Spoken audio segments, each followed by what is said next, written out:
आप सभी को नरक चतुर्दशी की हार्दिक शुभकामनाएं। आज सुनिए नरक चतुर्दशी के दिन सुनी जाने वाली सभी पौराणिक कथाएं। कार्तिक मास के कृष्ण पक्ष की चतुर्दशी तिथि के दिन नरक चतुर्दशी का पर्व मनाया जाता है। कहा जाता है इस दिन दैत्य नरकासुर का वध हुआ था, तभी से नरक चतुर्दशी के रूप में इस दिन को मनाने की परंपरा है। धनतेरस के अलावा नरक चतुर्दशी के दिन भी यमदिया जलाया जाता है। माना जाता है नरक चतुर्दशी के दिन यमदेव के नाम से दीप जलाने वाले व्यक्ति को यमलोक की यातनाएं नहीं भुगतनी पड़ती और मृत्यु के बाद होने वाले कष्टों से भी ऐसा व्यक्ति बच जाता है। इसलिए हो सके तो आज नरक चतुर्दशी की रात को जब घर परिवार के सभी सदस्य सो जाएं, तो आप भी एक दिया यमदेवता के नाम से जरूर जलाएं। वैसे तो नरक चतुर्दशी के बारे में पुराणों में बहुत सारी कथाएं प्रचलित हैं, लेकिन एक कथा के अनुसार एक समय भगवान कृष्ण अपनी 8 पत्नियों के साथ द्वारिका में सुखी जीवन व्यतीत कर रहे थे। उसी समय प्राग ज्योतिषपुर नामक राज्य का राजा, जो कि एक दैत्य नरकासुर था, उसने अपनी दैत्य शक्तियों से इंद्र, वरुण, अग्नि, वायु आदि सभी देवताओं को परेशान कर रखा था और इतना ही नहीं, साधुओं और स्त्रियों पर भी अत्याचार करने लगा था। एक दिन स्वर्गलोक के राजा देव इंद्र कृष्ण के पास पहुंचे और कहने लगे कि नरकासुर ने तीनों लोकों को अपने अधिकार में कर लिया है और वरुण का छत्र, अदिति के कुंडल और देवताओं की मणियां भी छीन ली हैं। यही नहीं, वह सुंदर कन्याओं का हरण करके उनके साथ अत्याचार भी कर रहा है और उसके अत्याचार की वजह से सभी देवतागण, मनुष्य और ऋषि मुनि त्राही त्राही कर रहे हैं। तब देवराज इंद्र ने भगवान कृष्ण से प्रार्थना की और उनसे रक्षा करने के लिए मदद भी मांगी। भगवान कृष्ण ने देवराज इंद्र की प्रार्थना स्वीकार कर ली, लेकिन नरकासुर को यह वरदान प्राप्त था कि वो कभी किसी स्त्री के हाथों से ही मारा जाएगा। इसीलिए भगवान कृष्ण ने अपनी पत्नी सत्यभामा से सहयोग मांगा और अपनी पत्नी सत्यभामा की सहायता से सबसे पहले मुर दैत्य सहित मुर के 6 पुत्रों ताम्र, अंतरिक्ष, श्रवण, विभावसु, नभश्वान और अरुण का संहार किया।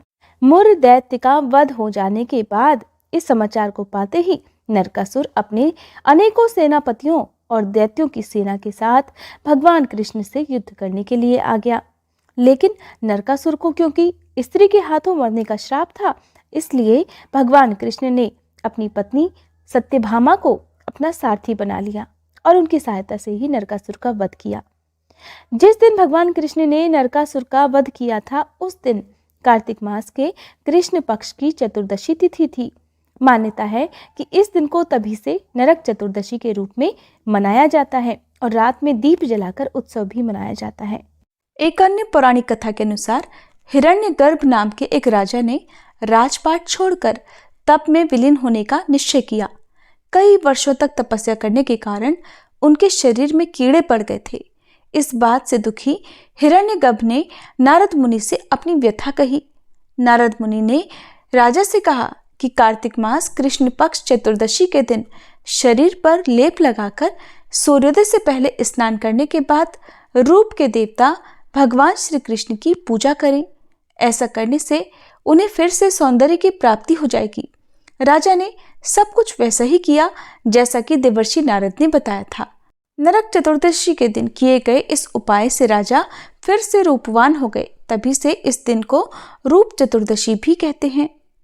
एक अन्य कथा के अनुसार जब भगवान विष्णु ने वामन अवतार लेकर दैत्यराज बलि से 3 पग भूमि मांगकर तीनों लोकों को नाप लिया था, तब राजा बलि ने उनसे प्रार्थना की कि हे प्रभु, मैं आपसे एक वरदान मांगना चाहता हूँ। यदि आप मुझसे प्रसन्न हैं तो वर देकर मुझे कृतार्थ कीजिए। तब वामन भगवान ने उनसे पूछा कि क्या वरदान मांगना चाहते हो राजन? दैत्यराज बलि बोले, प्रभु, आपने कार्तिक कृष्ण त्रयोदशी से लेकर अमावस्या की अवधि में मेरी संपूर्ण पृथ्वी नाप ली है। इसलिए जो व्यक्ति मेरे राज्य में चतुर्दशी के दिन यमराज के लिए दीप दान करे, उसे यम यातना नहीं होनी चाहिए। और जो व्यक्ति इन 3 दिनों में दीपावली का पर्व मनाए, उनके घर को लक्ष्मी जी कभी ना छोड़े। राजा बलि की प्रार्थना सुनकर भगवान वामन बोले, राजन, मेरा वरदान है कि जो चतुर्दशी के दिन नरक के स्वामी यमराज को दीपदान करेंगे, उनके पितर कभी नरक में नहीं रहेंगे। और जो व्यक्ति इन तीनों दिनों में दीपावली का उत्सव मनाएंगे, उन्हें छोड़कर मेरी प्रिय लक्ष्मी अन्यत्र कभी नहीं जाएंगी। भगवान वामन द्वारा राजा बलि को दिए गए इस वरदान के बाद से ही नरक चतुर्दशी के दिन यमराज के निमित्त व्रत, पूजन और दीपदान का प्रचलन प्रारंभ हो गया, जो कि आज तक चला आ रहा है। कहा जाता है कि नरक चतुर्दशी के दिन नरक जाने की पीड़ा से मुक्ति पाने के लिए नरक चतुर्दशी की सुबह सूर्योदय से पहले उठकर शरीर में तेल लगाकर अपामार्ग यानी कि जिसे चिंचड़ी भी कहते हैं, उसके पौधे सहित जल से स्नान किया जाता है। और शाम के समय यमराज को प्रसन्न करने के लिए दीपदान किया जाता है, जिसे यम दिया भी कहते हैं। यम दिया वैसे तो आप धनतेरस की रात को भी जला सकते हैं। अगर आपने धनतेरस की रात को नहीं जलाया है तो आप आज यानी कि नरक चतुर्दशी की रात को दिए को जलाएं। यम दिया जलाने के लिए आप पुराने दिए का ही प्रयोग करें। नया दिया कभी भी यम दिया के लिए प्रयोग नहीं होता है। अगर पुराना दिया ना हो तो आप आटे का या फिर मिट्टी का दिया भी जला सकते हैं। आपको ध्यान रखना है कि यम दिया जलाने के लिए सबसे पहली बात तो रात को जब घर परिवार के सभी सदस्य घर के अंदर आ गए हों और ऐसा कोई भी काम ना बचा हो कि आपको या आपके परिवार के किसी भी सदस्य को बाहर जाना पड़े, तभी यम दिया जलाना चाहिए। देखिए, वैसे तो घर के पुरुष भी यम दिया जला सकते हैं। अगर पुरुष ना जलाएं तो घर में कोई भी महिला, कोई भी युवा लड़का लड़की, कोई भी इस दिए को जला सकते हैं। सबसे पहली बात तो देखिए, शाम को जब आप पूजा कर ले तो उसके बाद आपको अपने घर के मंदिर में ही यम दिए की पूजा कर लेनी चाहिए। यम दिया जलाने के लिए आप, बहुत से लोग तो चौमुखा दीपक भी जलाते हैं, लेकिन अगर आप सिंगल एक बत्ती जला रहे हैं तो ध्यान रखना है कि दक्षिण दिशा की तरफ मुंह करके ही आपको इस दिए को रखना है और यहाँ तक कि आपका मुंह भी दक्षिण दिशा की तरफ ही होना चाहिए।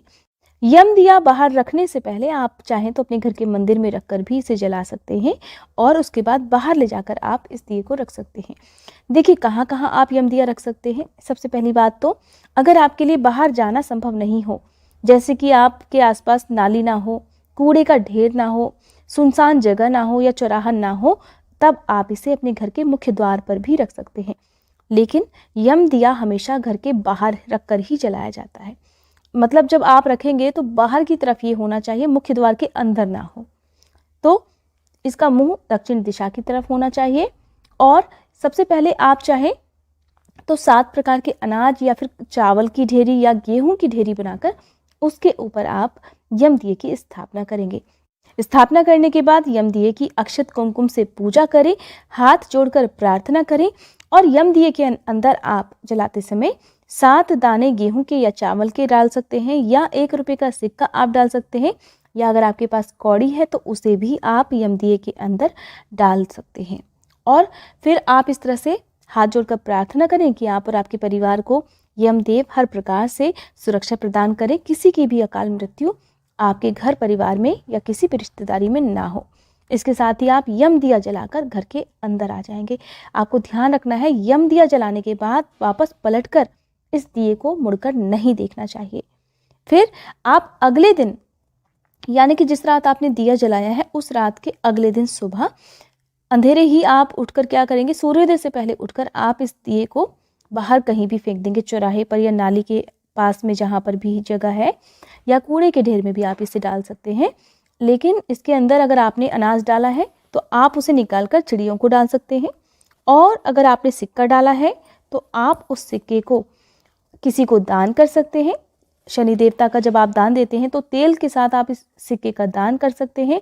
अब देखिए, सबसे पहली बात, आप जब नरक चतुर्दशी के अगले दिन उठेंगे, क्योंकि नरक चतुर्दशी का जो अगला दिन है तो उस दिन दिवाली भी है, तो नरक चतुर्दशी के बारे में एक और मान्यता ये भी है कि सुबह ब्रह्म मुहूर्त में उठकर यानी कि सूर्योदय से पहले पहले उठकर स्नान भी करना चाहिए। वैसे तो कार्तिक के महीने में शरीर पर तेल लगाना वर्जित माना जाता है और ऐसा नियम उन्हीं लोगों के लिए होता है जो पूरी कार्तिक मास की पूजा करते हैं। अगर आप भी कार्तिक मास की पूजा करते हैं और तुलसी पूजन करते हैं तो आप चाहें इस नियम को मान सकते हैं, लेकिन खासकर घर के सभी सदस्यों को नरक चतुर्दशी के दिन यानी कि सुबह का जो समय है, जिसे अभ्यंग स्नान का समय भी शास्त्रों में कहते हैं, उस समय सभी को अपने शरीर में तेल लगाकर स्नान करना चाहिए। सादे जल से या गुनगुने पानी से आप स्नान भी कर सकते हैं। तो आप जब स्नान करेंगे उससे पहले ही यम दिया जो है वो आप उठाकर कहीं भी, जहाँ भी आपको मैंने बताया वहाँ पर आप विसर्जित कर सकते हैं। यम दिए को जो नीचे आपने चावल रखे हैं आप उन्हें पक्षियों को डाल सकते हैं या किसी गाय को या किसी भी पशु को आप खिला सकते हैं। उम्मीद है आज की ये जानकारी आपको पसंद आई होगी। वीडियो अच्छी लगी हो तो लाइक करने के साथ ही हमारे चैनल पर दीपावली की पूजा विधि और कथा की जानकारी भी जरूर देखिएगा।